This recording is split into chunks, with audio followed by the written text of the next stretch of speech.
Tariq, pá, é um prazer ter-te aqui no meu podcast.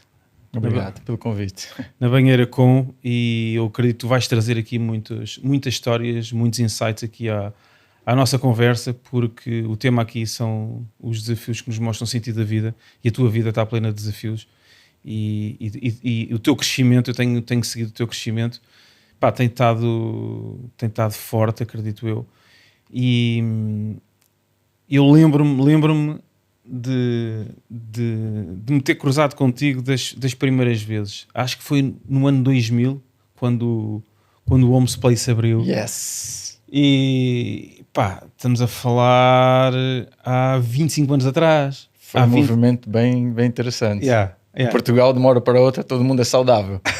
Não é? Há 25 anos atrás, e foi uma cena muito gira, porque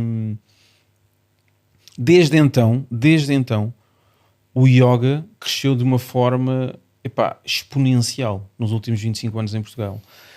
Mas quando eu ouço a palavra Ashtanga Yoga, a pessoa que me vem és tu. Estás a ver? Tu és o gajo do Ashtanga. De certa forma, também fui o primeiro, não é? Mas muita gente apareceu, muitos yogis. O yoga está cada vez mais na moda, mas tu para mim, tu és o gajo. E és o gajo por vários motivos. Uma coisa que eu admiro muito em ti é o teu gypsy side, estás a ver? Ou seja, aquela cena de tu ires.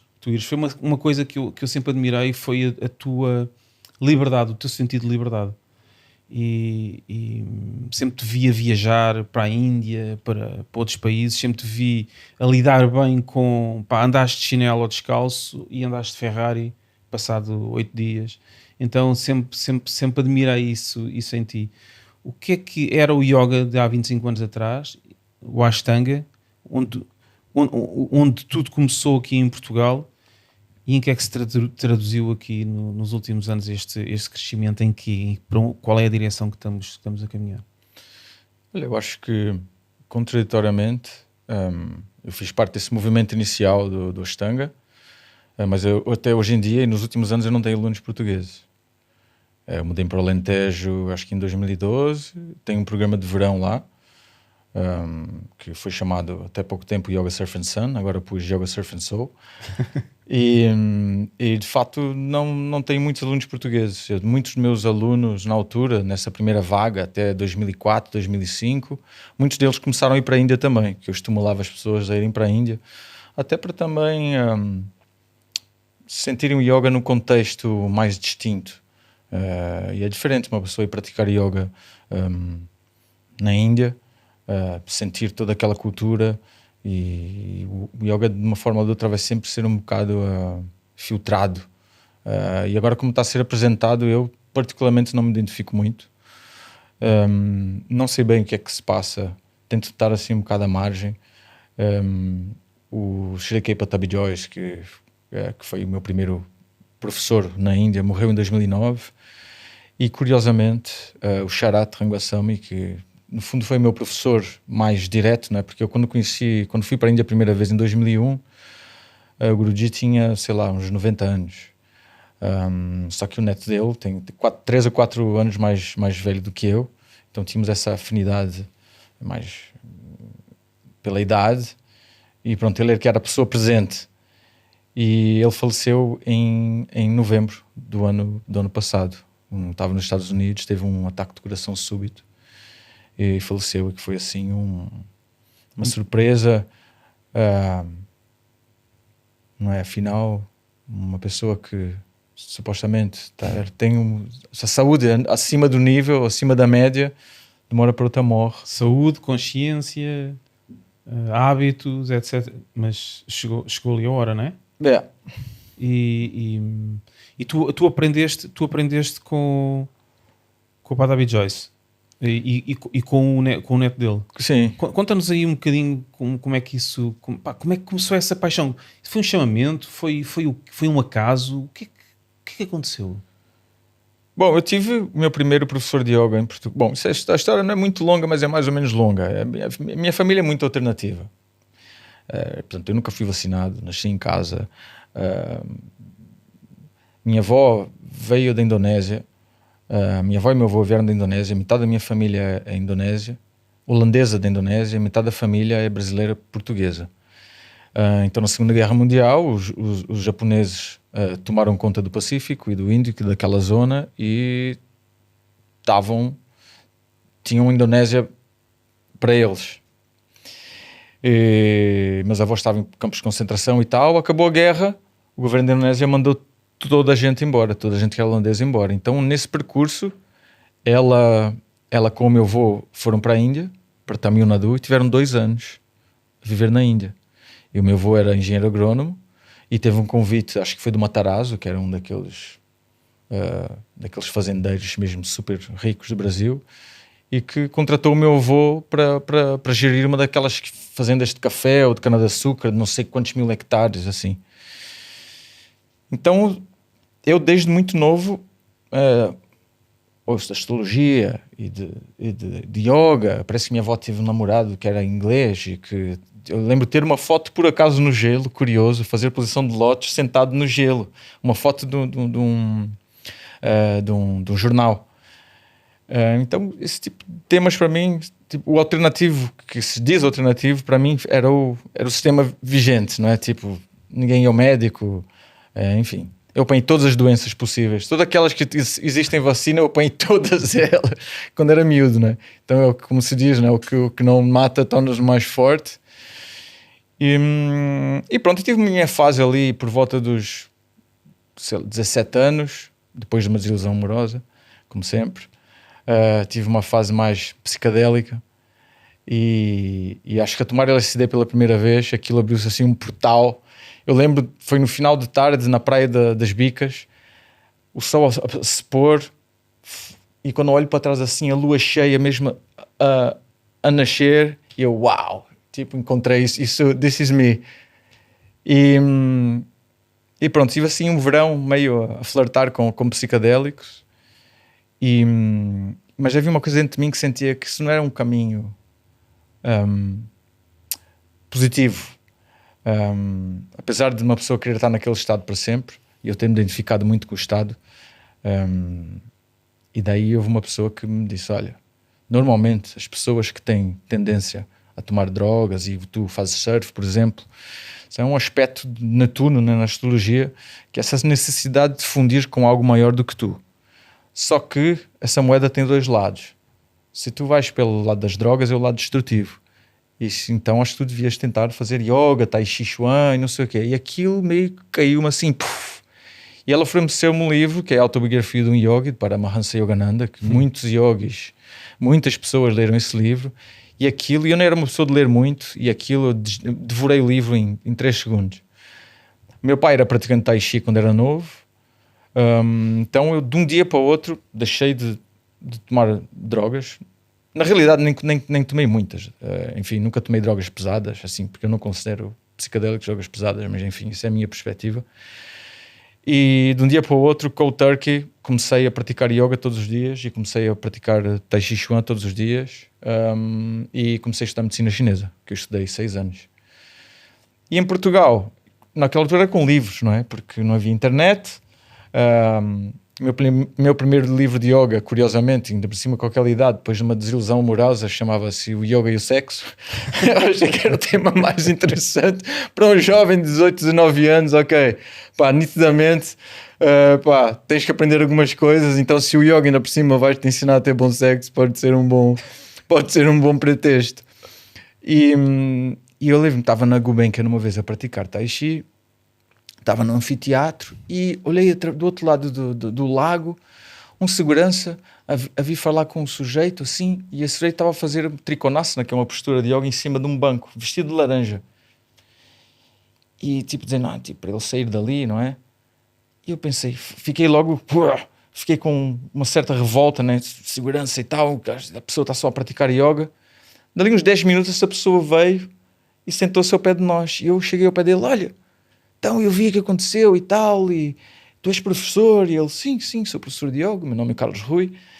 E pronto, aí comecei a ter aulas de yoga com o Carlos Rui, e fiquei lá 6 anos a aprender yoga com ele. E ele foi quem me introduziu ao Ashtanga, mas sem chamar-lhe Ashtanga. E de um dia para o outro ele deixou de... Porque o Ashtanga é um sistema muito particular de yoga. Eu, como vinha do Tai Chi, aquilo são formas, tem um princípio, meio e fim. E todas as outras aulas de yoga que eu tinha visto, estavas à espera que o professor dissesse o que é que fosses fazer. Então havia uma certa dependência ali do professor. E o Ashtanga, memorizas a sequência e fazes por ti mesmo. Então aquilo são várias sequências que vais progredindo. E o Carlos Rui, de um dia para o outro, deixou de ensinar aquilo. Ele disse: Carlos, o que é aquilo dos saltos? E nunca mais. E ele estava na biblioteca assim, ele fechou a porta, olhou assim para os livros, tirou umas fotocópias e disse: está aqui. E eu, Ashtanga Yoga, com a sequência. E aquilo foi tipo... Entretanto, um amigo meu foi para os Estados Unidos de lua de mel e trouxe-me um vídeo, VHS ainda. Uma cassete VHS, com a sequência do Ashtanga Yoga. E a partir daí foi tipo... a partir daí conheci o Tomás Zores em Espanha, que era o único professor certificado que havia na Europa. E aí já meio que havia internet. Já haviam 6 anos passados desde o meu primeiro contato com o yoga. E pronto, e depois em setembro de 2000 fui para Bali praticar com um professor que por acaso faleceu também, com 70 e tal anos, o Rolf. E em 2001 fui para Mysore, para a Índia. E na altura ainda tinhas que escrever uma carta e tal, e pronto, e voltei 8 anos seguidos e pronto, e foi assim foi uma paixão enorme. Este mundo, a portas é que te abriu? De facto, o que é que aconteceu? Eu segui à risca aquele primeiro livro do yoga, do Yoga e Sexo, que não falava de sexo de todo. Simplesmente, uma das coisas que dizia é muito importante quando uma pessoa acorda, que a luz do sol entre progressivamente nos olhos. Então, quando tens que acordar antes do sol nascer, não acendas as luzes. Havia uma sequência de posturas que eu fiz e eu comecei a praticar aquilo, mais alguns exercícios de Tai Chi, e tive de facto a minha primeira revolução assim, sexual, por assim dizer. Eu senti uma força tremenda e, enfim, senti coisas que não tinha sentido antes. Uma ativação da energia sexual. Não? Exatamente. E depois em 2002 eu tive uma experiência espiritual muito forte. Vamos lá ver, o Ashtanga Yoga, supostamente tu praticas 6 vezes por semana, descansas aos sábados e não praticas nem no dia de lua cheia nem no dia de lua nova. Portanto, isso já atrai pessoas muito disciplinadas, ou então quem é preguiçoso e começar a fazer vai conectar com essa energia. E como eu disse, eu deixei de tomar qualquer droga, qualquer substância, e num belo dia deu-me um clique e tive como se tivesse tomado drogas, mas sem ter tomado. E esse estado durou bastante tempo. Da primeira vez que me aconteceu, durou-me para aí uns 6 meses. É como se tivesse... Acho que a melhor forma de que as pessoas possam compreender mais é como se tu te tivesses apaixonado sem ter um objeto externo. Portanto, tu tens a sensação de expansão no coração e a respiração e a vontade com as pessoas e tudo é fácil e tudo flui, estás num flow, mas sem ter um objeto externo. Quando uma pessoa se apaixona, estou apaixonado por ti, então aquilo vira aquele objeto, não é? Que aquilo acaba por desplotar essas sensações em ti. Mas tu quando atinges um estado de bliss ou de um estado de... não diria de iluminação, mas se calhar a própria química do corpo, não é? Através da prática do yoga, te põe nesses estados que não são experienciados de forma normal, pelo comum dos mortais, não é? Até porque eu até então era um comum mortal. Não que... Agora, qual é o grande ensinamento? Pelo menos é que tudo que sobe desce.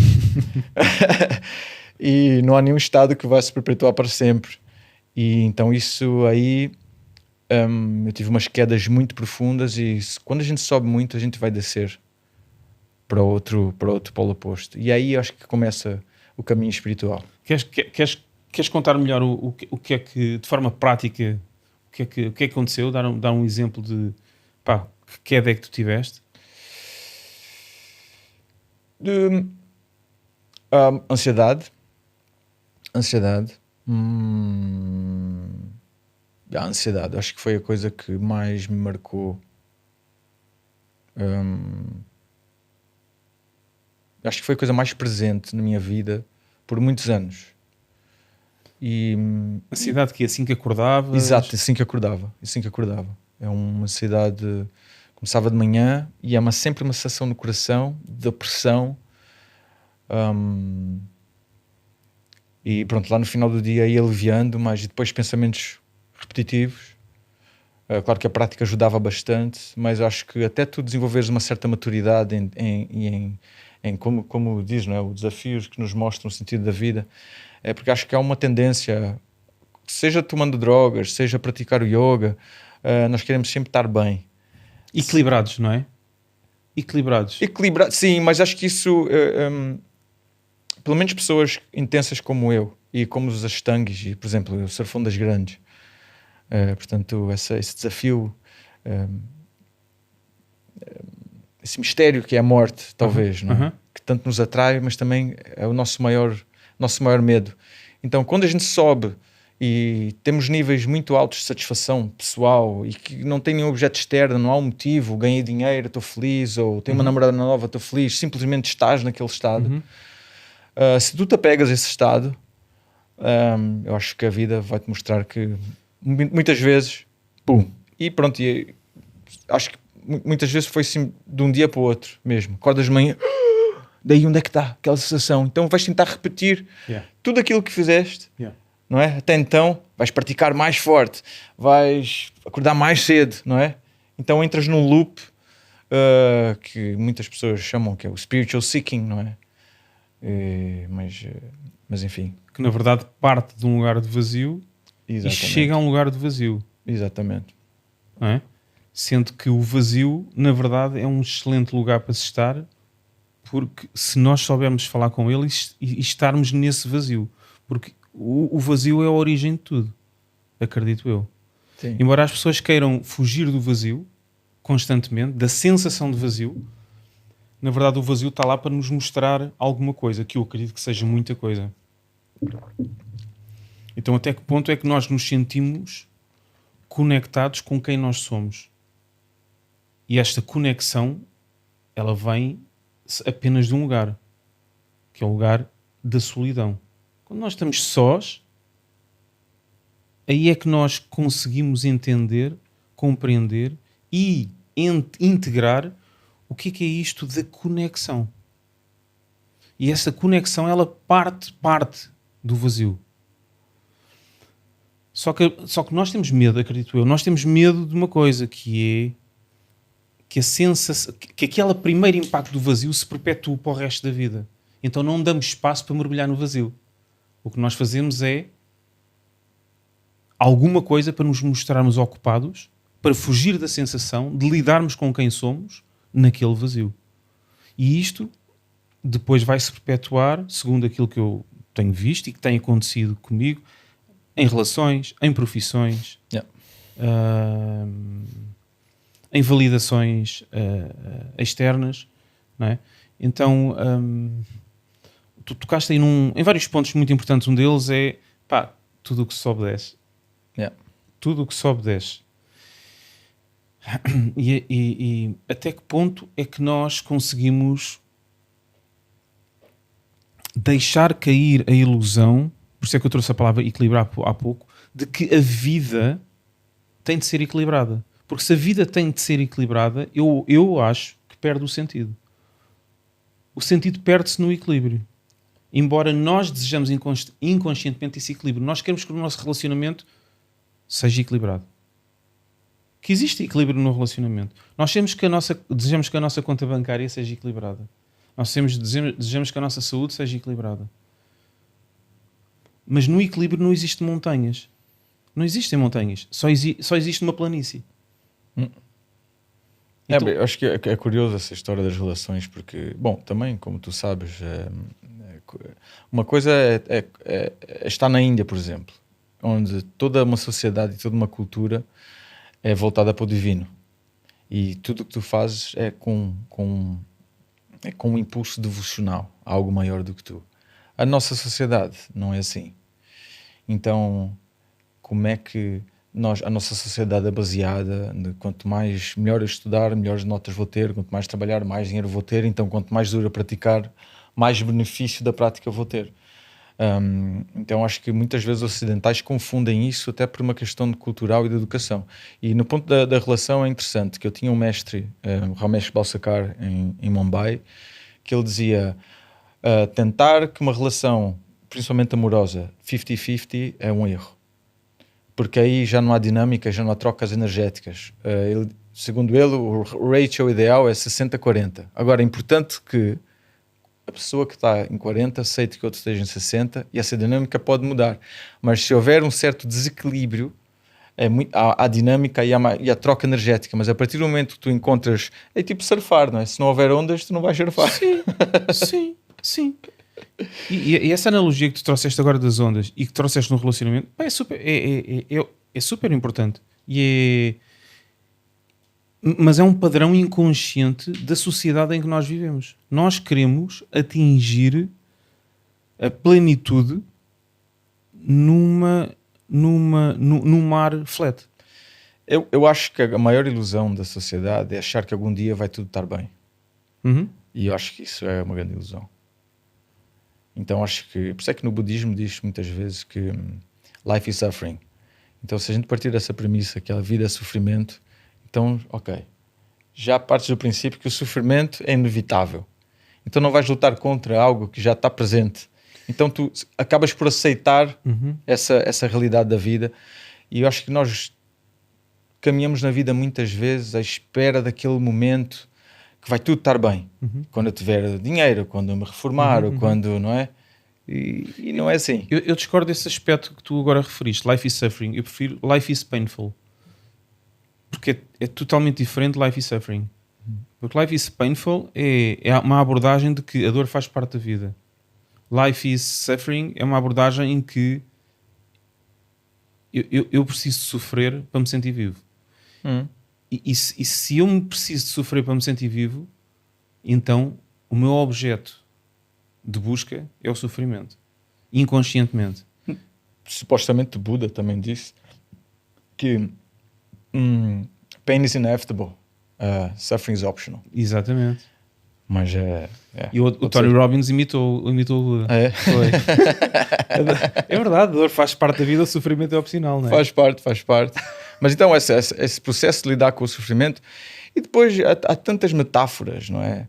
Porque uma coisa é uma pessoa ter nascido na Índia, por exemplo, os Brahmins, que são os que detêm o conhecimento de yoga, aos 12 anos de idade começam a memorizar os Vedas, não é? Então aquilo está tão gravado naquela... E depois são gerações e gerações. Então nós, os ocidentais, temos que, dentro do possível, estabelecer as nossas próprias comparações, as nossas próprias metáforas para tentar fazer algum sentido com aquilo, não é? E acho que esteve muito presente na minha vida ultimamente, porque pronto, já estivemos a falar, passei por uma separação que foi muito complicada e a história da sombra também está no trabalho dos homens, não é? E eles dão o exemplo da flor de lótus, que normalmente está representada com a flor sai, a haste da flor sai, e ela está intocada pela água impura, não é? Mas as raízes estão assentes no lodo. Yeah. E pronto, por exemplo, na permacultura, e eu vivo no campo, não é? Nós sabemos que compostar a merda é algo muito importante, não é? Certo. Porque isso é que nos vai trazer abundância para a nossa vida. Então, certo. Nós quando... agora, se uma pessoa vai evitar lidar com a merda, vamos estar a colocar essa energia, podíamos estar a aproveitar essa energia. Então acho que muito do nosso crescimento parte dessa nossa habilidade, dessa coragem da gente olhar para as nossas sombras e para as nossas partes, que não é confortável, não é? Então quem é que vai escolher conscientemente para estar mal se pode estar muito bem? Então, e esse é o trick do yoga, né? Às vezes uma pessoa começa a praticar, começa a sentir-se muito bem e é tipo, dando-te ali um docinho, tipo, e tu pensas que vais estar naquele estado para sempre, desde que tu mantenhas a tua prática, mas não é bem assim. Então a vida tem desafios, não é? Tinha um amigo da Galiza que dizia, um espanhol, dizia, Tariq, la vida é muito mais forte que o yoga. Não é? Essa é um bocado a verdade, né? Temos que praticar o yoga para viver a vida e não para nos escondermos da vida. Yeah. Tu tocaste aí num ponto importante, que é a parte do masculino, não é? Em que tu passaste aqui por um momento duro na tua vida, um down na montanha, não é? Em que tiveste que lidar com as tuas sombras e tiveste que mergulhar no teu masculino. O que é que aconteceu, Tariq, para dares esse mergulho, para aceitares o convite que a vida teve para ti, para a passadeira que a vida te estendeu, a passadeira vermelha que a vida te estendeu para poderes mergulhar nas sombras? Bom, para já não tive muita hipótese. Não foi, no option. E eu acho que... Mas foi um convite. Sim. Eu tenho um amigo que diz-me sempre, be careful what you ask for. E quanto mais nós... porque o yoga é um processo de afinar a nossa mente. Essa fantochada externa das posturas, e ainda por cima agora com a social media vulgarizou-se. O yoga se tornou num clichê que para mim, não me representa de todo. O yoga é um sistema para afinarmos a nossa mente e distanciarmos o mais possível do nosso barulho interno. Eu acho que o meu maior desafio era estar sozinho. Eu surfo ondas grandes, e sempre gostei de ondas grandes. E para mim era confrontar com a morte, e é quase andar ninguém vai surfar ondas grandes porque queres levar na cabeça, queres levar porrada. Tu queres entrar, apanhar a maior ou melhor onda possível, e tu queres, again, viver o high. Mas tudo pode acontecer. Vais para a água, podes partir o shop, ou seja, tem todos esses riscos. É um bocado como nós estamos na nossa vida. E durante esse processo de separação, eu lembro perfeitamente. Havia um dia que eu estava a remar e eu perguntei a mim mesmo: qual é o teu maior medo, Tariq? E veio-me assim, claríssimo: o meu maior medo é morrer sozinho. O que é uma contradição, não é? Porque tu nasces sozinho e vais morrer sozinho. Mas como é que a coisa mais óbvia e mais inevitável da vida é a coisa que mais te faz ter medo? E pronto, e a partir do momento que eu disse para mim mesmo que o maior medo era estar sozinho, o que é que aconteceu? Tive que estar sozinho. A vida estendeu-se a passadeira. Exatamente. Epá, e foi um processo muito duro. E qual foi a passadeira? Conta aí, como é que foi a passadeira que a vida te estendeu? Qual foi o convite que foi feito? Epá, eu tive uma relação super longa, incrível. Não tenho nada, só tenho boas recordações. E eu acho que qualquer relação, quando se toca a responsabilidade, aí eu acredito que seja 50-50, né? Porque afinal são duas pessoas. Mas foi um processo dos dois, obviamente. Mas o processo dela foi duro, porque envolveu, para já ela estava longe da família, nos Estados Unidos, envolveu muitas coisas, traumas dos ambos os lados. Mas envolveu também um processo de insônia, de ansiedade por parte dela, e pronto, e ela precisava do espaço e do tempo para ela para ela entrar em contato com ela mesma. E como eu vi o processo todo, que foi duro para toda a gente, foi duro para a família, e eu tive que dar esse espaço. Eu acho que foi um movimento super masculino, de certa parte, porque eu vi o quanto ela estava a sofrer, e pronto, e ela pediu-me um tempo e eu tive que dar o tempo, e nesse tempo eu tive que lidar com as minhas coisas, ela teve que se dar com as coisas dela, e pronto, e eu tive 15 anos sem voltar para a Índia. Ela pediu para eu sair de casa, e eu tinha acabado de dar um workshop em Espanha, tinha assim algum dinheiro, e fui para a Índia. Estive lá 3 meses e pronto, reconectei com a Índia, de certa forma, comecei a fazer outras práticas também, que não têm muito a ver com o yoga, mas têm a ver também com tradições muito antigas de guerreiros. E foi... Mas com masculino? Bom, tem histórias tão profundas aqui que não é difícil... Escolhe uma. Bom, fala-se muito dos arquétipos no caminho do masculino, não é? Por exemplo, é o rei, o mágico, o guerreiro, mais ou menos dentro da linha da psicologia junguiana, não é? Eu comecei a explorar, pronto, a do rei será a melhor a metáfora, não é? Porque quando o rei está em equilíbrio, ele reina através do coração e da consciência, não é? Por isso é que ele tem a coroa também, não é? Que está conectado com o nosso chakra mais elevado. Agora, o rei pode se transformar num tirano, quando a energia descamba para o outro lado. Agora, também pode se tornar um weakling ou um rei fraco, não é? E eu acho que nós temos essas nossas dimensões dentro do masculino. E nós vemos na sociedade de hoje em dia, não é? Muitas vezes nós atuamos com raiva, mas no fundo estamos a esconder medo. E então essa integridade que eu acho que é típica daquilo que nós vimos dos contos de fadas e de todas essas histórias, até do Walt Disney, do The Righteous King, não é?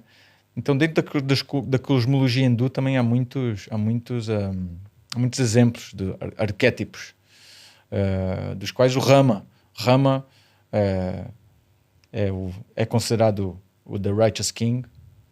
Krishna já é ele pode, em nome do Dharma, ele pode até ser um bocado tricky, mas o Rama não, é aquela pessoa super íntegra que resolve todos os problemas de forma super elevada. Só que conta a história que Ravana, que era um demónio, um yogi, um brahmin super poderoso, raptou Sita. Sita era a mulher de Rama, e Sita quer dizer consciência. E levou Sita para Sri Lanka. E Rama nessa altura deprimiu porque estava sem a sua mulher. E Rama tinha um guerreiro super devoto a ele, que é o Hanuman, que é um deus macaco, assim. A maioria das pessoas já viu fotos do Hanuman. Dizia-se que Hanuman voava. Ele era celibatário. Inclusive, aparentemente, ele nasceu de cuecas, que era para os seus genitais não tocarem nos genitais da mãe. Enfim, histórias muito fora, né, para a nossa sociedade. E ele era super devoto a Rama. E ele se comprometeu a descobrir onde é que estava Sita. E ele, através do seu celibácio, ele conseguia voar, tinha superpoderes. E ele, a sobrevoar o sul da Índia, encontrou um anel em Sri Lanka, e era o anel de Sita. Então ele voltou e deu esse anel para Rama e disse: olha, descobri a Sita. Eu acho que o Ravana raptou-a e ela está em Lanka. Bom, a história vai... no final, eles conseguem derrotar Ravana, o demónio, trazem Sita de novo e o reino finalmente é regido desde o seu centro. Então, qual é essa metáfora? Eu, de certa forma, acho que deixei, talvez por uma linha familiar muito machista, muito tradicional, eu deixei que o meu demónio interno tomasse conta de muitos aspectos da minha vida. Até porque eu disse sim a muitas coisas. Fui viver no campo, 4 filhos, cavalos, cães, alunos. A gente acha que aguenta tudo, mas às vezes não aguenta. Então muitas vezes acho que eu perdi muito do meu controle emocional, e eu acho que isso é uma característica de um homem fraco. Um homem que não controla as suas emoções, eu acho que demonstra fraqueza. E eu acho que pela primeira vez na história do mundo nós estamos a ser governados por homens fracos, que mandam jovens para a guerra porque os adultos e os velhos não conseguem equilibrar os seus problemas. Então nesse processo todo, para mim foi muito claro: ok, não tenho regulação emocional, o demónio tomou conta, Sita foi raptada pelo meu próprio demónio, ou seja, minha mulher nesse caso, entrei em depressão profunda. Então eu vivi aquele arquétipo todo. Então eu pensei: como é que eu vou restabelecer esse equilíbrio interno e permitir que, em vez do demónio controlar a minha vida, eu vou permitir que Rama reja a minha vida através do meu coração e eu finalmente consiga colocar a coroa e transformar-me num homem como deve ser e não num puto. Aí foi através da devoção e do celibácio, inclusive, que é um bocado a história do Hanuman. Então eu decidi ficar 1 ano sem ter nenhum tipo de contato físico e com nenhuma mulher. E entraste no vazio, Eu acho que na solidão. entrei na solidão e foi muito duro. Foi das coisas mais duras que eu já passei na minha vida. Porquê? Porque eu acho que nós nos identificamos muito com aquilo que somos ou com aquilo que fazemos. E uma das coisas que eu fiz, porque uma das queixas da minha ex-mulher foi e as ondas grandes, é sempre o stress e está toda a gente estressada e estamos sempre a apressar, porque não acontece muitas vezes. Normalmente nós descobrimos uma onda grande de extrema qualidade lá no Alentejo e quando a onda está a acontecer, que normalmente é quando os dias estão gigantes na Nazaré, vem o pessoal de Lisboa, depois tem maré, tem vento, então é sempre aquilo, já começas a tua barriga já começa a rolar uns dias antes do swell. Tínhamos uma crew só de homens muito intensa e pronto, o Tariq era o yogi e era o surfista de ondas grandes, então aquilo dá-te uma certa, não é? Dá aquela macheza e eu cheguei a um ponto de inclusive fake power ali, não é? Sim, de certa forma. Yeah.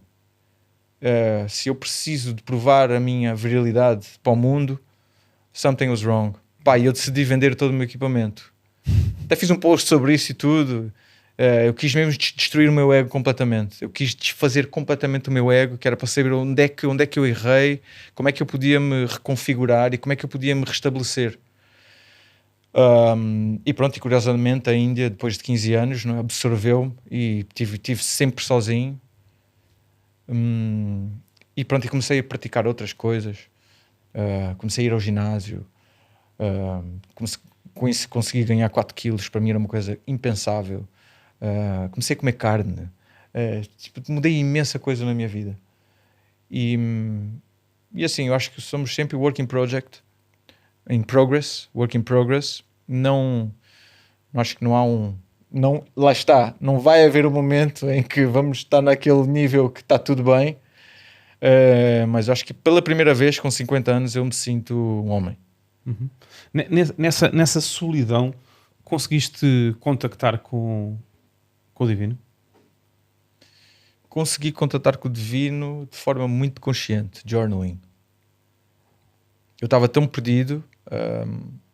Bom, para já no meio da minha separação eu construí uma casa sozinho com minhas próprias mãos, uma casa incrível, e como tive que sair da casa, né, para dar espaço para a minha ex-mulher, dei por mim a ver numa casa na vila, perto da vila, uma casa, pronto, construída por uma pessoa ignorante, porque, enfim, construí uma casa de palha. A minha casa está pensado o ângulo do sol no verão, no inverno, não necessita crescimento, não tem umidade, nada. Eu dei por mim a ver numa casa daquelas, de tudo que para mim representa a ignorância do ser humano, tudo mal feito, chaminé mal feita, tudo mal feito. Tinha vergonha de sair na vila porque eu era um pai e um marido orgulhoso com a minha família, né? Ainda por cima uma vila super pequenina. Dei por mim sentado simplesmente no sofá daquela casa horrível a meditar 4 horas por dia. Metade minha não queria encarar o mundo, a metade minha queria resolver-se internamente. Depois fui para Bali no verão, porque eu tive que sair da casa em Vila Nova de Mil Fontes. A maioria das casas o pessoal tem que sair antes do verão porque vão ser alugadas pelos turistas, não é? Então resolvi ir para Bali, fiquei lá 3 meses e comecei a fazer journaling. E o meu prompt foi: eu vou escrever, a resposta que vier é uma resposta divina. Aliás, estou a falar com Deus e não vou tentar premeditar ou alterar a resposta. A primeira coisa que me vier é aquilo que eu vou escrever. E escrevi centenas de páginas e foi muito interessante. Aprendi imenso sobre mim mesmo e isso sempre tive uma conexão com Deus, por assim dizer. Mas ali a coisa ficou bem clara mesmo. E o que é que Deus te disse? Bom, isso aí é o segredo. Está no segredo dos deuses. Mas disse acima de tudo que, acho que essa foi a mensagem mais importante, disse acima de tudo que eu sou simplesmente um veículo e uma ferramenta na mão disso tudo, ou na mão desse grande projeto divino, em que não te vanglories com as tuas conquistas, porque isso é a primeira receita para a desgraça. Quando começares a dar tapinha nas costas, disseste, fizeste muito bem, já não é conexão com o divino. Então eu disse, ok, então se vai ser assim, põe-me onde eu tenho que estar e eu vou fazer o meu melhor possível. E esse é o nosso compromisso. E ele pôs-te onde tens que estar? Estou aqui contigo no podcast. Estou todo arrepiado. Na banheira com... Olha, neste processo de descida aos infernos, não é? Que tu aqui contaste e que relataste, em que te sentaste num sofá numa casa super mal construída, em que tinhas vergonha de sair à rua para não encarar a persona que tinhas construído antes. Nesse processo, contactaste com as tuas feridas? Identificaste as tuas feridas? Identifiquei várias e eu acho que é uma linha da psicologia hoje em dia, porque hoje em dia é tudo psicologia, terapia. Eu vejo muita gente a tentar resolver as coisas internamente. Por exemplo, a mágoa com o pai ou a mágoa com a mãe, sendo que os pais e as mães ainda estão vivos e muitas vezes pode ser um movimento de evitar lidar com as coisas de escape, na realidade. Não é? De escape. E quando eu estava tão perdido, eu ligava às vezes para o meu pai a chorar a baba e ranho. E eu via que o meu pai, ele não sabia sequer como lidar com aquilo. Não sabia como lidar com aquilo. E a forma dele, não é? Meu pai também, um bocado como eu, sempre a construir coisas e tal. Ele, para me animar, enviava-me fotos da obra que ele estava fazendo na casa da praia. Eu digo, pai, a obra, eu tive 3 anos a construir uma casa. A última coisa que eu quero agora é ver casas. Não, eu quero só que te pergunta como é que eu estou, estás a ver? Então, eu acho que nesse processo foi muito consciente, e imagina, é um processo longo, de ter a total consciência de que os nossos pais, os meus nesse caso, fizeram o melhor possível, dentro do possível. Tenho zero mágoa com o meu pai e com a minha mãe. Zero. Mas a ferida, que não tende a ver diretamente com o teu pai, é tua. Sim. É tua, não é? Porque tu tocaste aí no ponto de... Hoje em dia liga-se muito à mãe e ao pai. É verdade, liga-se à mãe e ao pai. E também pode-se ligar ao avô, à avó, ao bisavô. Sim. Porquê? Porque as feridas, elas vão passando através das memórias, e o veículo para passar memórias e informação são as águas. Portanto, as feridas, elas são passadas. Mas o único responsável, acredito eu, para lidar com aquilo que está a acontecer somos nós. 100%. Não é o pai, não é a mãe, não é o avô, não é nada disso. 100%. Não é nada disso. Não é? Portanto, eles fizeram o melhor que conseguiram com os recursos que tinham. Ponto final, parágrafo. Cabe-nos a nós, estamos a lidar com a dor que eles lidaram, eventualmente de forma diferente, mas não souberam resolver.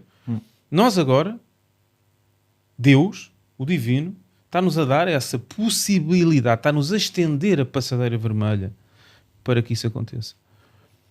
Porque se não lidarmos se não identificarmos as feridas, se não lidarmos com elas de forma consistente, diariamente, é uma questão de tempo até N passadeiras nos serem estendidas até final da nossa vida. Sem dúvida alguma. Não é? E a minha pergunta para ti é, tu conseguiste identificá-las? Conseguiste lidar com elas? Eu não estou a dizer curá-las, porque também se fala muito hoje em dia na cura, a cura da ferida. A cura da ferida acontece no dia-a-dia, é um processo, não é um momento. Sim, concordo. É? O que é que tu identificas? O que é que tu descobriste? Sim, para expressar em palavras, acho que a minha maior ferida era da rejeição e do abandono. Sem dúvida alguma. Sem dúvida alguma. E rejeição e abandono. E ativamente, o que é que, a partir do momento em que identificaste isso, o que é que começaste a fazer de diferente? Eu sou uma pessoa super pragmática e técnica. Talvez pela minha própria história. Voltei a fazer Tai Chi, curiosamente. Comecei a fazer breathwork. Comecei a treinar sozinho no Rio Mira. Fazia uma sessão de breathwork de 17 minutos, fazia 5 minutos de água fria e comecei a treinar. Eu acho que o meu primeiro movimento foi aceder ao corpo. Comecei a fazer terapia com o João Feliz, que é da linha mais ou menos do Gabor Maté, da Compassionate Self-Inquiry. O que para mim, assim, se me perguntares qual é, assim, das linhas de psicologia qual tu identificas mais, provavelmente o Jordan Peterson, porque acho que eu me encaixo mais nessa personalidade mais dura. Agora, é aquele método positivo para mim? Não. Eu já sendo uma pessoa tão intensa, eu preciso de Compassionate Self-Inquiry. Yeah. Então, eu acho que foi importante para mim, foi um processo bem interessante. Mas é como digo, eu sabia que era uma questão de tempo. Até o transcender, ou até aceitar, até a ferida curar, ou pelo menos estar num nível mais ou menos que eu conseguisse sentir minimamente bem comigo mesmo. Uhum. E nesse processo, claro, vem a mãe, vem o pai, vem as relações passadas, vem aquilo que tu representas para a sociedade, aquilo, enfim, vem é difícil de pinpoint, mas não sei, talvez se fosse um pouco mais específico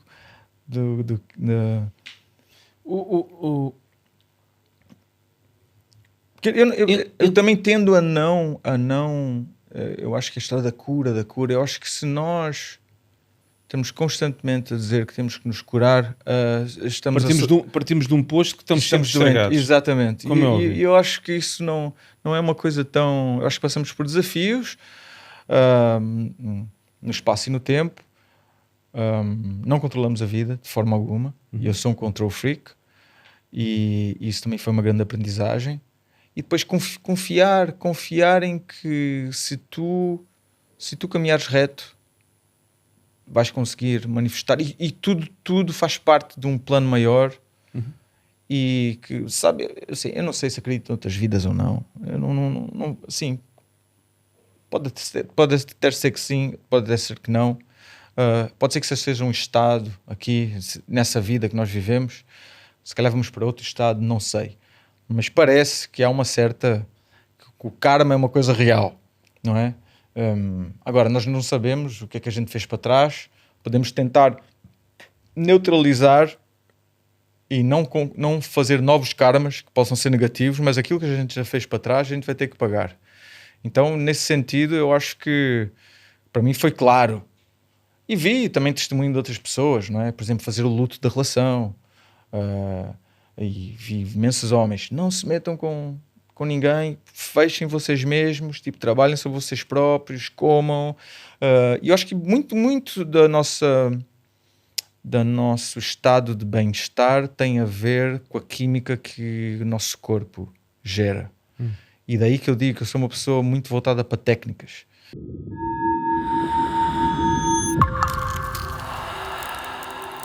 E agora, umas palavras do nosso patrocinador.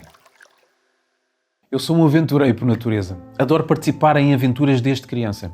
E participei numa aventura em janeiro de 2019, na Polónia, em que subi montanhas em exposição ao frio, apenas em calções, em tronco nu, meditei em cima do gelo, utilizei técnicas de respiração e mergulhei o corpo em água gelada. E isto mudou completamente a forma como eu via a vida. Cheguei a Portugal e continuei a praticar.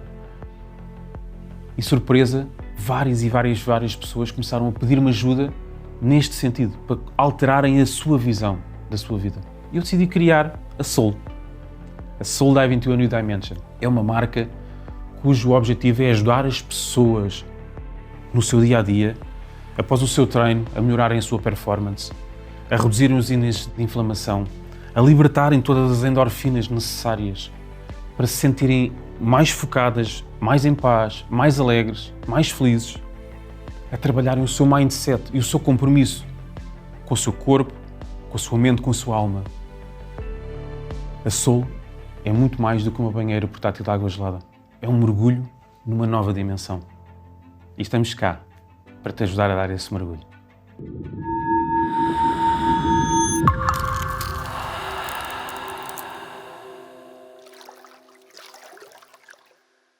Tu mergulhaste neste processo no mundo do masculino. O que é que tu encontraste? Olha, encontrei um container, por assim dizer, onde te é permitido expressar e sentir um leque de emoções e de coisas que na nossa sociedade normalmente não nos é permitido. Eu acho que nós não temos rituais de passagem. Enfim, na altura dos nossos pais, a tua primeira relação sexual, o teu avô levou-te para as putas. Não é? Muitas pessoas foram assim. Depois, com 18 anos, vais para a tropa. E depois é tipo, é um bocado de carne para canhão, não é? E eu acho que outras tradições, na Ásia ou até culturas indígenas, tanto há ritos de passagem para homens e para mulheres. E nesse movimento do trabalho com os homens, que eu acho que é um movimento muito interessante, porque tenta ir buscar a essas tradições indígenas, maioritariamente, depois há linhagens distintas, esses rituais de passagem. E eu acho que é interessante, e eu acho que a sociedade e o sistema está doente e nós tentamos nos adaptar a isso, mas acho que nós geneticamente não estamos desenhados para, por exemplo, viver num apartamento, tu com uma parceira e com os teus filhos, os pais, e viu-se no Covid, não é? Eu vi imensos aquele clássico americano de Nova Iorque e tal, e escreverem: ai, é tão difícil estar com o meu filho agora durante o confinamento, porque, e eu pensar, obrigado, mandaste o teu pai e a tua mãe para o lar de idosos, não é? Agora dava jeito à avó, não dava? Então, nós temos essa, não é? E eu lembro, quando eu vim do Brasil com 13 anos, eu estava a falar com meus primos ontem, nós tínhamos um clã. Meu pai, a família do meu pai, éramos um clã, os primos, e íamos todos, era tudo malta da caça submarina, de pescar, as mulheres cozinhavam, o amor que a minha avó tinha pelos netos, toda a gente adorava a minha avó pelo é quase algo tribal, não é? Exatamente, e hoje em dia isso não existe. Então nós estamos a tentar entre duas pessoas, não é?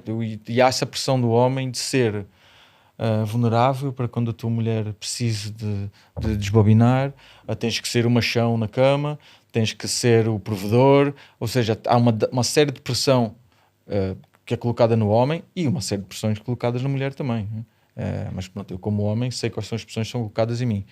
Então eu acho que o homem hoje em dia não tem um espaço para conectar com a sua vulnerabilidade. E eu acho que aí o sítio ideal para se fazer isso é no meio de outros homens. Não para a tua parceira. Precisas de uma parceira muito, muito, muito, muito developed, muito evoluída para conseguir absorver a vulnerabilidade do marido. A maioria das mulheres não está preparada para ter um momento que o marido esteja vulnerável. Até por uma questão de sobrevivência. Eu acho que essa imposição de que as mulheres têm de ser independentes e tal, isso no fundo é o público que eu trabalho por muitos anos, porque é muito mais alunas de yoga do que alunos. Enfim, elas têm muito mais sucesso na escola, os empregos, não é? Só que isso, eu acho que elas lá dentro mesmo precisam da proteção de um homem, ou precisam da proteção de um pai para conseguirem descontrair o seu sistema nervoso, não é? Então ali há ali um conflito que eu vejo acontecer nas mulheres, que por um lado elas querem essa proteção e querem poder lean into, mas não podem, porque a sociedade tem que ser independente e tal. Então daí começa a tomar coisas, e os homens também. Eu não estou todo a tentar denegrir as mulheres ou colocar em pontos distintos. Simplesmente eu vejo que há esse problema. Nós homens não temos um escape. E esse escape normalmente é a claque de futebol, né? Uma pessoa está lá, extravasa tudo, bebe uns copos e tal. Mas estamos nesse momento complexo. Então, as aprendizagens que tu retiraste nesse mergulho no masculino têm a ver com a ausência de vulnerabilidade, a ausência de um local, de uma tribo, de um momento para que isso possa acontecer. Sim. E solução. Ou seja, o que é que a vida nos está a pedir? Porque com o que aí vem, Ou com o que já está. com o que já está, mais o que aí vem, mas com o que aqui está, a sociedade ela está aqui prestes a implodir. O sistema, como é que nós vemos isso? O nosso mundo ele é regido por sistemas. O nosso corpo é regido por sistemas, não é? Portanto, temos um sistema orgânico no qual outros sistemas funcionam aqui dentro, não é? O sistema circulatório, o sistema linfático, o sistema respiratório, o sistema cardiovascular, enfim. E fora de nós, o mundo é regido por sistemas. Não é? O sistema educacional, o sistema financeiro, o sistema judicial, o sistema de saúde, todos esses sistemas estão num déficit profundo próximo da implosão. Qualquer pessoa inteligente pode percepcionar isso. Ou seja, nós estamos aqui a chegar a um ponto de mudança global. De mudança global. O que é que tu vês aqui em termos de contribuição? O que é que o masculino pode fazer para que este mudança de paradigma, este tipping point, este momento de mudança aconteça e não imploda tudo? Ou será que tem que implodir para nascer algo novo? Isto está um bocado fora do nosso controle, eu acho. Eu já tenho... Bom, como eu digo, minha família sempre foi alternativa. Em 2007 eu fiz o meu curso de permacultura. Também estudei ecovilas. Estudei sistemas alternativos de troca e de financeiro. E hoje em dia eu vivo numa quinta, estou off the grid. E eu pensei bem, centros urbanos para mim, danger, porque eu sozinho não vou conseguir, não é? Imagina, alguma coisa acontece mal, isso no Brasil vê-se muito bem, não é? Porque, por exemplo, eu vim de São Paulo, Concrete Jungle, Rio Deal, e quando uma pessoa começa a observar a formação de uma cidade, normalmente vai-se para a parte mais fértil e com mais concentração energética daquele local. Normalmente ao pé de um rio, São Paulo é ao pé do rio Tietê, depois as grandes igrejas são normalmente colocadas ao centro, depois, claro, na periferia vai ser o proletariado, ou as pessoas que têm pouco dinheiro para construir aquele centro energético, e depois, quando já não consegue crescer para os lados, cresce para cima. Então, se uma pessoa observar uma cidade de fora e de longe, vais ver o centro energético, não é? Os prédios e tal, onde os mais ricos vêm de helicóptero, não é?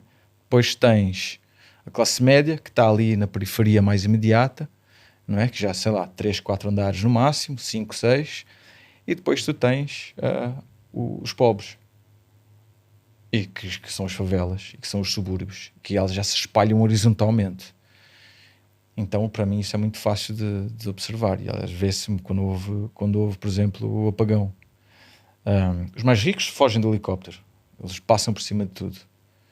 Os pobres, como já perderam o seu contato com as quintas e com isso tudo, já perderam suas terras, o que é que eles vão fazer? Vão para o centro, vão saquear. E quem é que vai ficar preso? Vai ser a classe média. Não tem nem como escapar por cima, nem como escapar para fora.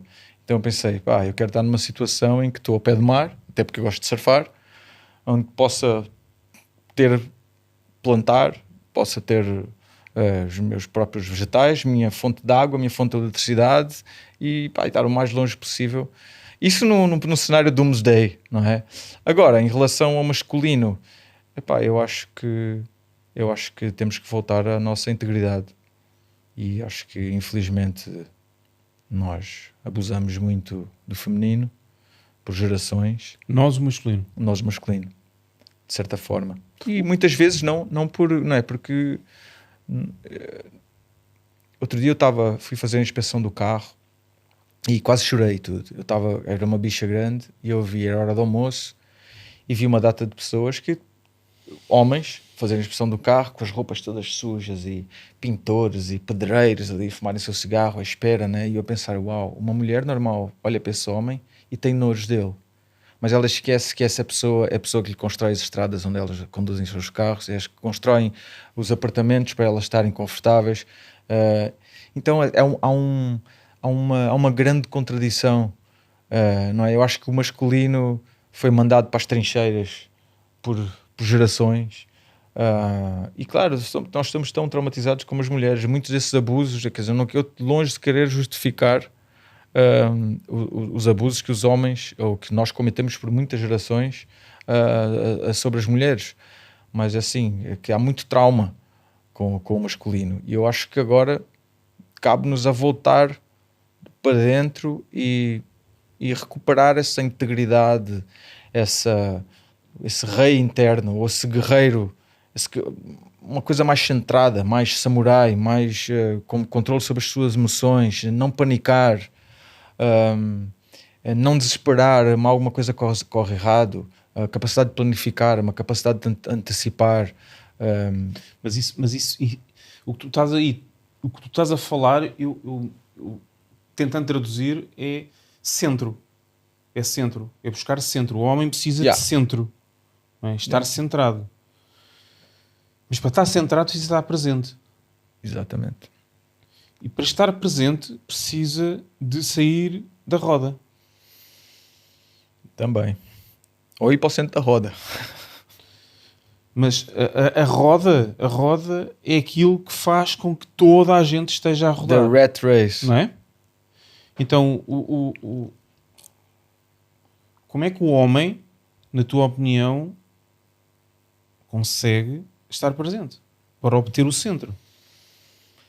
Eu acho que dos maiores problemas para o homem é que ele pensa que a paz só chega através do prazer. E eu acho que isso é um grande problema que a maioria dos homens tem. E eu vejo no círculo dos homens, um dos grandes problemas é a pornografia, por exemplo. Prazer imediato. Prazer imediato.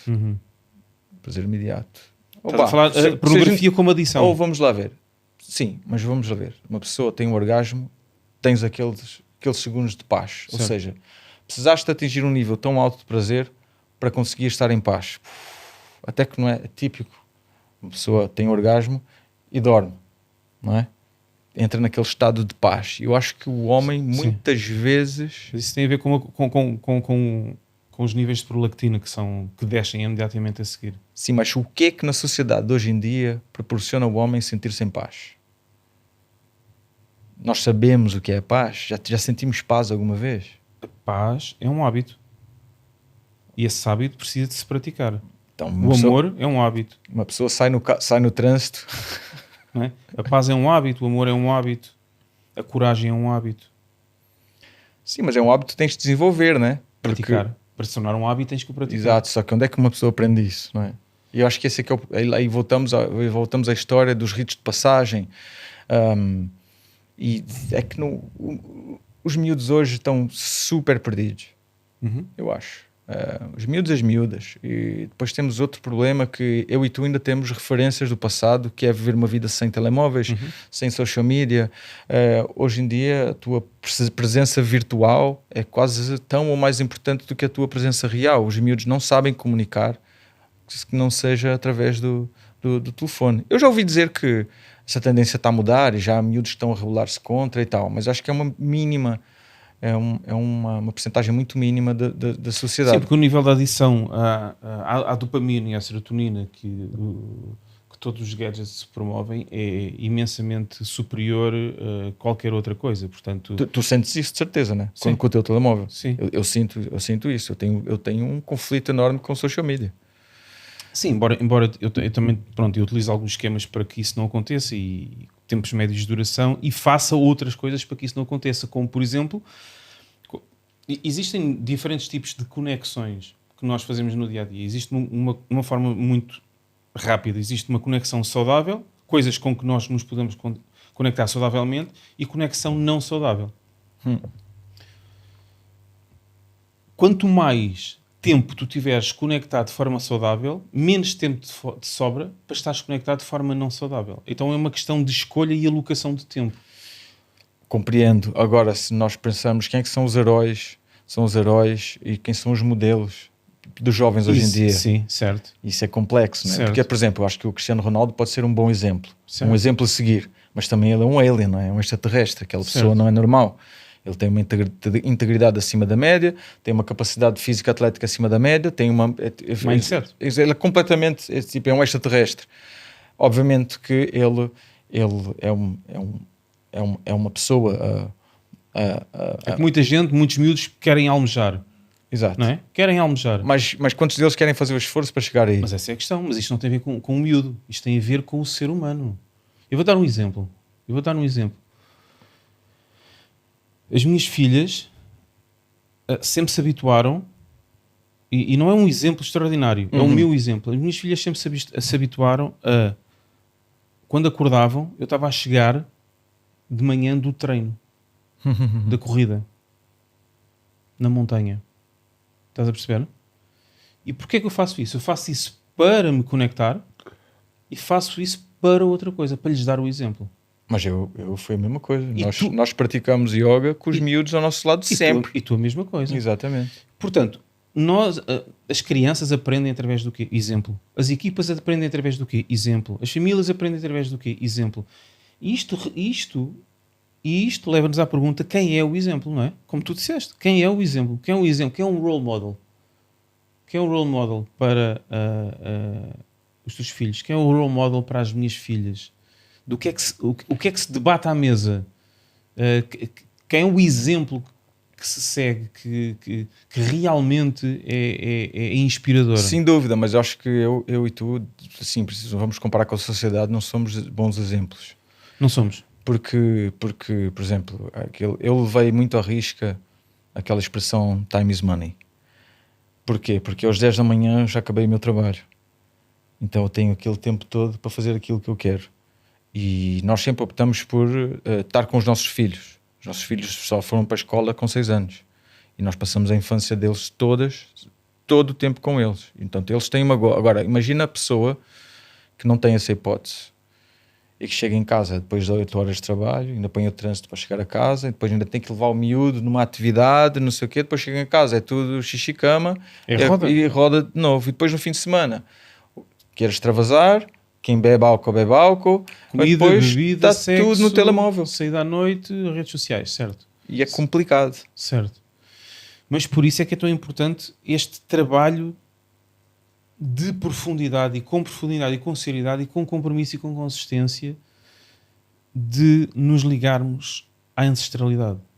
Sem dúvida alguma. De nos ligarmos à ancestralidade. E de fazermos um verdadeiro trabalho de desenvolvimento pessoal e um verdadeiro trabalho espiritual. E a espiritualidade está muito camuflada, o desenvolvimento pessoal está muito camuflado. Comercializado, eu diria mesmo. Pronto. É um grande hipermercado espiritual. Capitalizado. Não é? Super. Então, até que ponto é que nós praticamos aquilo que dizemos? Até que ponto é que os exemplos no desenvolvimento pessoal praticam aquilo que dizem? Até que ponto é que... mas cada um tem que fazer essas escolhas. Eu acho que esse foi outro movimento também que já que mencionas isso, que também foi uma grande mudança. Eu sempre sou sempre aquela pessoa que dá conselhos e diz às pessoas o que é que elas têm que fazer, e isso acabou comigo. Eu estou focado em mim mesmo. E isso parecia ser uma coisa, se calhar de forma... um movimento egoísta, mas acho que foi a melhor coisa que eu pude ter feito. E eu acredito que há vários níveis, há várias frequências nessa existência, e hoje em dia pedem-nos para tomares partido de determinadas coisas, para teres uma opinião, um posicionamento em relação à Ucrânia, em relação a Israel, em relação a isso tudo, e a Palestina, e por aí fora. E a minha consciência, depois de praticar tanto tempo yoga, eu tenho compaixão por tudo, mas se eu quero que haja paz no mundo... Altera o teu mundo. Eu tenho, exatamente. Ponto. 100%. Ponto. 100%. Altera o teu mundo. Não vou... Eu tenho amigos israelitas, tenho amigos palestinos, escuto, ouço, não tenho cultura sequer, não tenho conhecimento para não tenho, posso se calhar identificar mais com um lado ou com o outro, mas eu eu tento mesmo elevar a minha frequência e tentar, dentro do possível, já lidando com as minhas porcarias, com as minhas coisas, com os meus, e tentar elevar mais ou menos a uma frequência que eu acho que possa ser uma contribuição real para o mundo. Sim. Sim, porque o verdadeiro trabalho está em lidarmos com as nossas merdas. Está em lidarmos com o nosso... Compost pile. Não, com o nosso lixo e lidarmos com verdade e fazermos esse trabalho de sombra e se ressoar alguém, então nós podemos ajudar, como é óbvio. Mas o verdadeiro trabalho está aí, acredito eu. E hoje em dia existe uma exigência invisível de que é necessário opinar sobre tudo. Sobre tudo. Não é? É algo sequencial e é óbvio que isto é algo que leva o ser humano ao esgotamento, porque tu não consegues opinar sobre tudo. Se tu tentares, vais-te esgotar. Não é possível, não é? Não é viável. O Covid já foi uma grande lição. E isto é algo tão bem... eu não queria dizer montado, mas já disse. É tão bem... arquitetado. Jogado que está sempre a ser-nos pedido que o foco venha para fora, vem para fora. E quando o foco vem para fora, tu perdes poder, pessoal. Perdes poder, vais-te perder. X% ali, X% ali, X% ali. Chegas ao final do dia e a tua bateria tem 2%. Porque não estiveste focado em nutrir, estiveste focado em opinar sobre isto e sobre aquilo, sobre aquilo, e sobre aquilo, e sobre aquilo, sobre aquilo, e sobre aquilo. E ainda mais agora tens de fazer isto funcionar e aquilo. E isto é extremamente desgastante. Uma das coisas que para mim foi um game changer, e talvez tenha sido dos rituais de passagem mais intensos da minha vida, foi fazer um Vipassana. Explica aí às pessoas o que é Vipassana. Vipassana é uma técnica de meditação. Supostamente foi a técnica que Buda desenvolveu quando atingiu a iluminação. E pronto, há várias linhas. A linha de Vipassana, meditação Vipassana do Goenka, é um retiro de 11 dias, onde tu meditas entre 8 a 10 horas por dia, não falas com ninguém, nem podes olhar ninguém nos olhos. E pronto, desde quem está no meio espiritual, Vipassana é como se fosse a Ashtanga Yoga da meditação. É assim uma coisa... Eu tenho vários amigos que fizeram e eu sempre ouvi falar do Vipassana e sempre que tentava me inscrever não conseguia, nunca fluía, e tenho muitos amigos vipassaneiros e tal, e nunca fluía.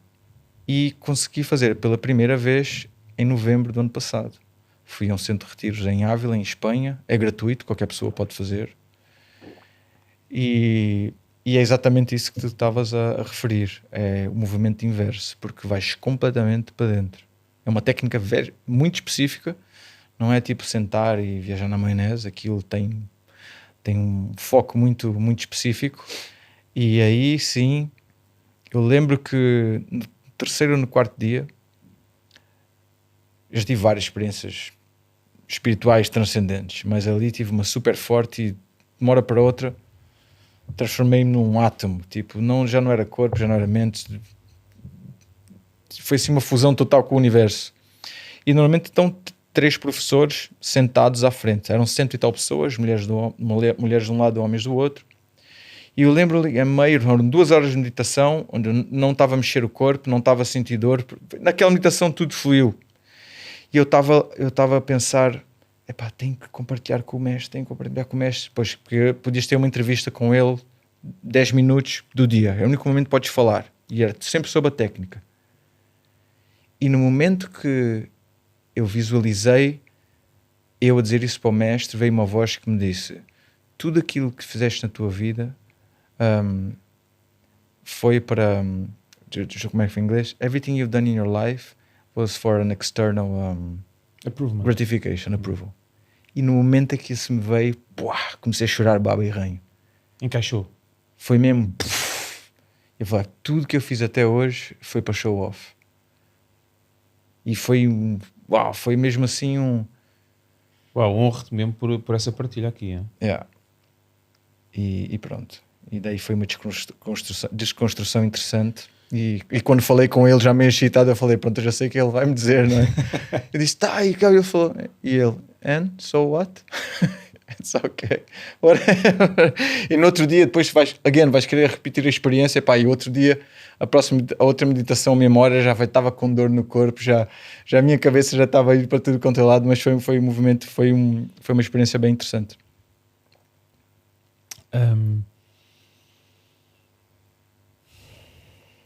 O que é o caminho para dentro que acreditas que nós, homens, precisamos de fazer?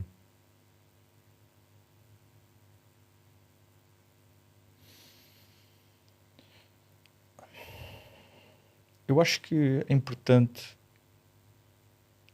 saber o que é o masculino e o que é o feminino. E como é que essas duas energias se manifestam na natureza. Eu acho que não existe equilíbrio possível se nós não reconectamos com a natureza. Coisas básicas como o sol, como a lua, as marés, o mar, a terra, assim, o vento. Eu acho que nós somos parte dessa natureza e estamos completamente dissociados delas. Eu acho que é fundamental para os jovens, para os homens, conectarem-se com a natureza. O surf é uma das formas de, talvez, se tu o fizeres com consciência, de conectar com a natureza. Mas eu costumo dizer que o parvalhão no trânsito é o parvalhão no surf. Portanto, nós trazemos também a nossa realidade para dentro d'água. Mas é preciso haver uma certa humildade e em saber que, de facto, nós somos muito pequeninos. E pedir, se calhar, Deus, não é? Eu acho que também a religião, nós temos muitos traumas com a nossa religião, a nossa sociedade. Falar a palavra de Deus, hoje em dia as pessoas ficam assim defensivas, então por que não? A natureza está aí, acho que é obra divina, e tentar, por exemplo, como tu fazes no gelo, ir sozinho ou não, na montanha, e tu lidares contigo mesmo, com os elementos, e sentires todo o processo, não é? A crueza, não é? A crueza, exato, estar presente.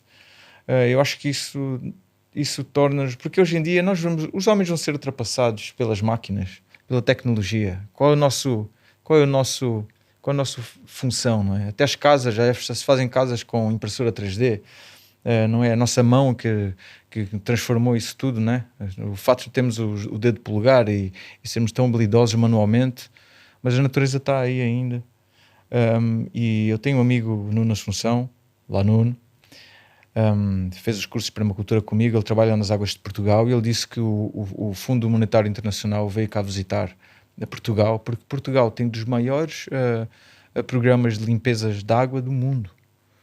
Já há golfinhos no Tejo. Ou seja, esse medo das alterações climáticas, isso tudo, o mundo está muito melhor do que já teve. Eu lembro de andar no Brasil, na Mata Atlântica, andávamos de motosserra e de fisga, e matar passarinhos, e cortávamos árvores. Hoje em dia não rola isso mais. A natureza, temos muito mais árvores do que tínhamos antigamente, então acho que existe uma agenda, talvez, de incutir o medo e de fazer que nós olhamos só para as catástrofes, só para as coisas más, mas há tanta coisa boa e bonita a acontecer no mundo. E a natureza está aí, está à nossa disposição, e eu acho que é fundamental. Eu tenho um amigo meu, André, por exemplo, que ele faz travessias de pedal, vai desde Sines até Vila Nova de Mil Fontes sozinho. Ou seja, há tantas coisas que na Austrália, eu lembro que estive em 2003 na Austrália, há as pessoas que fazem grupos de natação de velhotes que nadam todos os dias, com tubarões brancos, com tubarões trigos. Hoje em dia uma pessoa está aqui estamos aqui na praia, vem um nadador Salvador a apitar, a ser completamente mal educado. Uma pessoa não pode nadar. Você está a interferir na minha relação com a natureza. Eu estou nessa praia todos os dias, você só está aqui uma vez por ano. Então está a ver essa linha imaginária, você fica ali, porque eu já só vi mais pessoas daqui do que você. Então não é? Eu acho que nós tínhamos que ter mais autonomia em desafiar a natureza e aprender com ela. Agora estamos nesse mundo contido, entre o Covid, por exemplo, não é? Foi Acho que foi um dos maiores traumas e há muitos anos que ainda A experiência vão rolar. foi uma grande experiência, não é? Foi uma grande experiência. Foi uma grande experiência. Foi uma grande experiência que ainda estamos a pagar. Foi uma de grandes experiências que aí vem. Eu acredito que foi uma grande experiência. Eu nesse sentido, eu não quero tentar, de fato, mas eu evito ao máximo antecipar algo pior. E eu acho que quando jogamos a palavra tem imensa força. O que aí vem ninguém sabe. Então eu prefiro das duas uma, ou neutralizar qualquer tipo de pensamento negativo, ou tentar conectar com uma frequência de fato que seja mais positiva, porque acho que somos muitos a pensar que algo mal vai acontecer. Acho que a possibilidade aumenta. Mas não era só o objeto do meu foco, não é algo mal vai acontecer, foi uma grande experiência que, na minha opinião, serviu para contribuir para um acordar. Eu vou dar um exemplo. A seguir ao Covid em 2021 explodiu o número de retiros. Existem retiros de meio-dia, retiros de um dia, retiros de costura, retiros de floricultura, retiros para tudo. Sim. E porquê? Não é? E porquê? Tu já fazes retiros há anos, eu já faço retiros há anos. E porquê? Porque as pessoas sentem uma necessidade de se descobrirem de uma forma brutal e grotesca. Está a acontecer. Sim. Portanto, esta foi uma experiência que eu acredito que teve uma intenção clara. O isolamento, no fundo, fez as pessoas tomarem consciência de que precisavam de conectar. Não é? Sim, completamente. Sim. Completamente. Eu acredito que existe uma grande parte da população que continua num caminho, há quem lhe chame o pessoal que está a sonambular e um caminho adormecido, e uma população que está a acordar para... O que é o acordar? O que é o despertar? Não é? Senão é um estado de espírito. É um estado de espírito. É um nível diferente de consciência. Então, até que ponto... O que é que nós estamos a fazer com isto? Como é que nós nos estamos a conectar e como é que nós nos podemos pacificar, amar, desafiar, estimular de forma mais saudável e de forma mais profunda, para que a verdade ela venha ao de cima. Porque esta é a experiência. Eu também acho, mas acho que vai haver uma divisão muito clara. Já não dá para estar com um pé num lado e outro no outro. Mas esta divisão já está a acontecer. Mas mesmo dentro das pessoas, porque eu vejo, por exemplo, no caminho espiritual, e vejo muitos dos meus colegas a darem aulas online. E eu me questiono, a Covid acabou. Porquê queres dar aulas online? Tu estás a alimentar a desconexão das pessoas. Não, mas temos que ajudar, as pessoas não têm a possibilidade. Não. Estamos a tornar yogis fracos. Estamos a tornar pessoas fracas. A base do yoga é foco, dedicação, austeridade. Se não consegues mover o teu corpo de ponto A a ponto B, podes inventar imensas desculpas. Não, mas é que eu acordo, não tenho tempo, vou apanhar trânsito. Não. Depois o que acontece? As escolas de yoga estão cada vez mais vazias nesse momento. Então, essa é a realidade? Essa é a realidade. Essa é a realidade. Aquele o dia do yoga, o encontrozinho no jardim e tal, o flirt com o yoga só para foto, há aí muita. Ok. Mas praticantes sérios, há poucos, há cada vez menos. É como o gelo também, o gelo é a mesma cena, não é? Para a foto. Sim, é muita coisa para a foto, mas pá, a prática diária, onde é que ela está? Eu vi o meu grupo de homens começou com uns quantos e depois as tantas era só eu. Só eu lá sozinho. Ela fazia um vídeo, onde é que vocês estão, seus maricas e tal. Mas era só eu.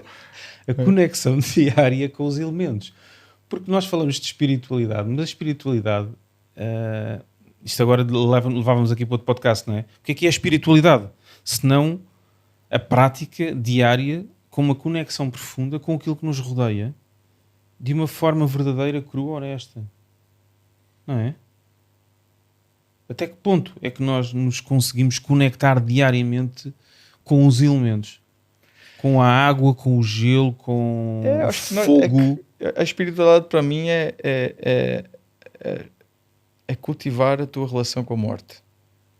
É uma boa definição de espiritualidade. E porque no final nós vamos voltar para aí, é inevitável. E vamos voltar para onde? Nosso corpo vai ser da forma ou cremado, ou nós vamos voltar para a terra.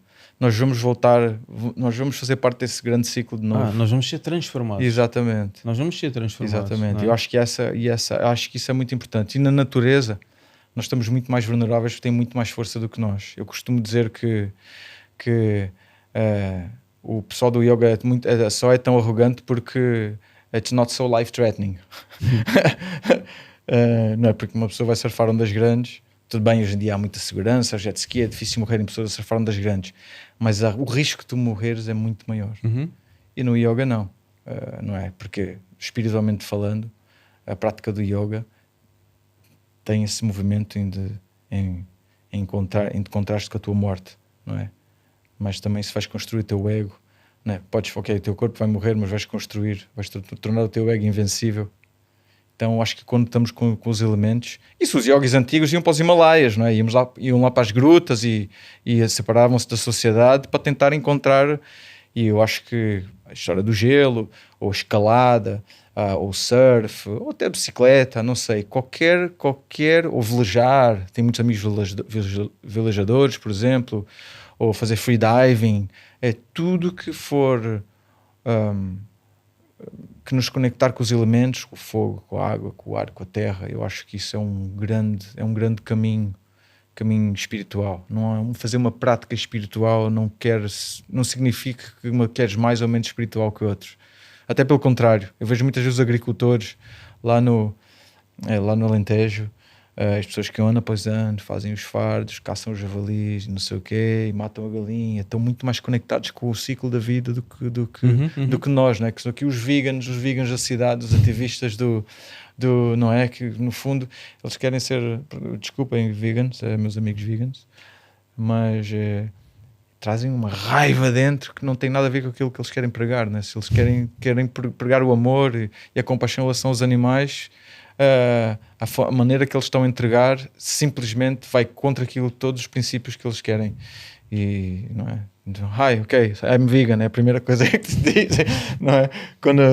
Então acho que é interessante, são esses movimentos de grupo, não é? E acho também outra coisa importante, eu acho que é bom encontrar a nossa tribo, cultivar as nossas amizades verdadeiras, cultivar a nossa relação com os nossos miúdos e com as nossas mulheres, com os meus ex, não interessa, com os nossos vizinhos, voltar a coisa muito mais local do que estar agora a tentar resolver o problema da guerra não sei aonde e meter um banner meter o bannerzinho na tua, ou arco-íris, ou meter não sei o quê, estás a ver? Qual é a próxima? Estás a ver? É como tu disseste, how can you keep up with this? Não é? Então, e o Jordan Peterson diz, e acho que muito bem, é que muitas vezes a pessoa que é um ativista, não é? Ele quer se agarrar a uma causa para enaltecer-se perante a sociedade, para ser, uau, aquela pessoa é tão especial. Mas tudo isso, na verdade, o que a pessoa está a fazer é evitar virar-se para dentro dela mesma e resolver os seus próprios problemas. Então acho que isso aí pode ser uma grande lição. Tricky. Yeah. Tricky thing. Yeah. Tarek, pá, olha, grande conversa a nossa. Uma última pergunta. Obrigado. O que é que traz sentido à tua vida? Amizade.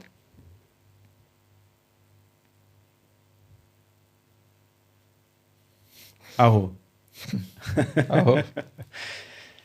E agora vou-te fazer o convite para mergulhares aqui na banheira de Gelo Sol e tu com certeza vais amar. Vamos a isto? Bora.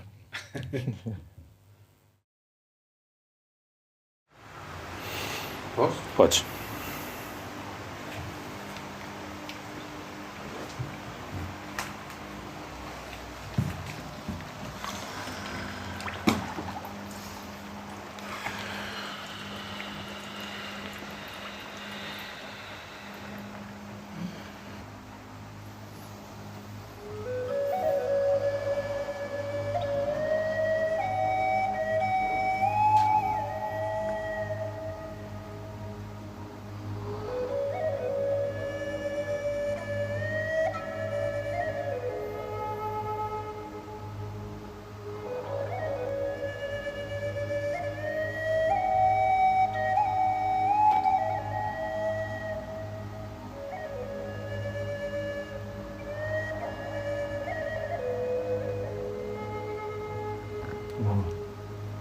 Sim,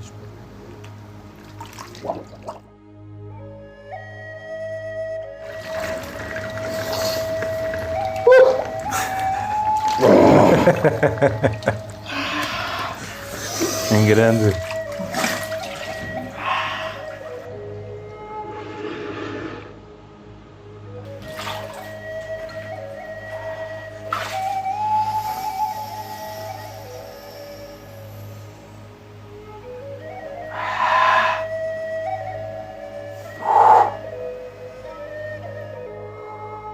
Rodar o corpo.